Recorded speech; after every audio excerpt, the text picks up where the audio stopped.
এটা দেখাচ্ছি আমসত্ত্ব, তেঁতুল, আ কিশমিশ আর খেজুরের একটা চাটনি, অনবদ্য চাটনি। এটা করে খেয়ে দেখবেন, ভীষণ সুন্দর হয়। প্রথমে কড়া বসিয়ে দিয়েছি আর আমি সবগুলোই কেটে কুটে রেডি করে রেখেছি। দেখুন আমি মশলার মধ্যে রেখেছি জিরে, ধনে আর হচ্ছে মৌরি আর শুকনো লঙ্কা, ব্যাস। এটা ভেজে গুঁড়ো করে নেব। এটাই হচ্ছে এর মশলা। এবার দেখে নিন, এবার ভালো করে এবার কড়াতে জল দিয়ে একটু জল দিয়ে দিলাম। আমি তেঁতুলের পাল্পটা করে রেখেছি এবং ছেঁকে রেখেছি। সেই পাল্পের মধ্যে একটু চিনি নুন মিশিয়েই রেখেছিলাম যাতে গুলে যায় তাড়াতাড়ি। এবার সেটা তো দিয়ে দিলাম। এটা একটুখানি ফোঁটা ধরলেই আমি এর মধ্যে কী, কী দেবো দেখিয়ে দিচ্ছি। যাই হোক, আমি নূপুর, আপনারা দেখছেন smile with Nupur and Tania. এবার দেখুন খেজুর, কিশমিশ, আমসত্ত্ব সবগুলো এরকম ছোট, ছোট করে কেটে নিয়েছি। আর আমসত্ত্বটা কিন্তু আমার বাড়ির, আমি নিজের তৈরি করেছি। সেটাকে আমি রেখে দিই, অনেক কাজে লাগে। এবার সমস্ত কিছুটা দিয়ে দিলাম। এবার ফোঁটাটা ধরবে, এত ভালো হয় খেতে, এত ভালো হয়। আপনি যে কোনো জিনিসের সাথে মিষ্টি আচার যখনই আপনার প্রয়োজন হবে, আপনি ঘরে উইদাউট প্রিজারভেটিভ ছাড়া এটা আপনি পেয়ে যাবেন। সেটা ভীষণ ভালো হয়। যাই হোক, আমি তো এবার এর মধ্যে নুন মিষ্টি যা লাগবে দেবো, অলরেডি দিয়ে রেখেছি। আর বিট নুনটা দিয়ে একটু দেবো আমি এর মধ্যে। এটা দেখুন ফুটতে শুরু করলে এটা হয়ে যাবে। আপনারা একটু প্লিজ সাবস্ক্রাইব করে দেবেন।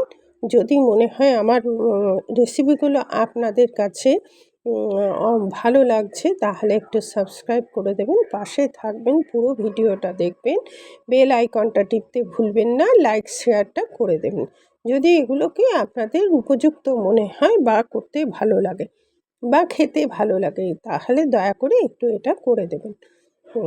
দেখুন এটা প্রায় ফুটে উঠেছে। আমার একটাই অনুরোধ, একদম আমি গ্যারান্টি দিচ্ছি এটা প্রচণ্ড ভালো হয়।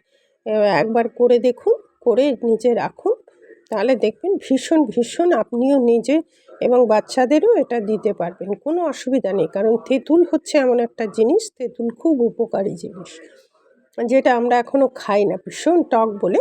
যাই হোক, এইটা এইভাবে করুন, এর মধ্যে তো কোনো খারাপ জিনিস পড়েনি, সব ভালো জিনিস। এবার এটাকে দেখুন ফুটে উঠেছে। এবার আমি যে মশলাটা করে রেখেছিলাম, সেই মশলাটা ভেজে গুঁড়িয়ে রেখেছি, মানে গুঁড়ো করে রেখেছি, সেইটাকে আপনার এর মধ্যে আমি দিয়ে দেবো। মানে এটা দিলে পরে কী হয়, একটা স্বাদ, গন্ধটা অনেকটা ইনক্রিজ করে যায়, তাই সেটা বেশ ভালো লাগে তখন খেতে। এটা করে দেখুন, ভালো লাগবে আশা করছি। আর এটা একটু মানে থকথকে হলে আমি নামিয়ে নিয়ে পরিবেশন করব। দেখুন খেজুরগুলো ছিল বাড়িতে, তাই ভাবলাম কি করব, খেজুর দিয়ে একটু চাটনি করে রাখি বাড়িতে।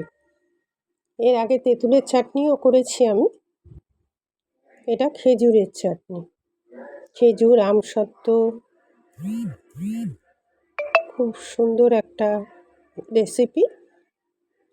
এটা ভীষণ ভালো লাগবে আপনাদের। এবার দেখুন, এতক্ষণ আমার সাথে থাকার জন্য তো আপনাদের অশেষ ধন্যবাদ। এই দেখুন পরিবেশন করে দিয়েছি। এবারে এটাকে ঠান্ডা হলে আপনি রেখে দিন।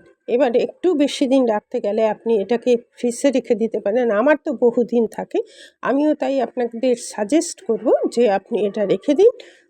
আপনি আপনার যখনই এরকম ধরনের মিষ্টি আচার লাগবে, তখন আপনি এটা বের করে বাচ্চা কাচ্চাকেও দিতে পারেন, বাড়ির লোককেও দিতে পারেন, নিজেও এনজয় করতে পারেন এটা খেয়ে।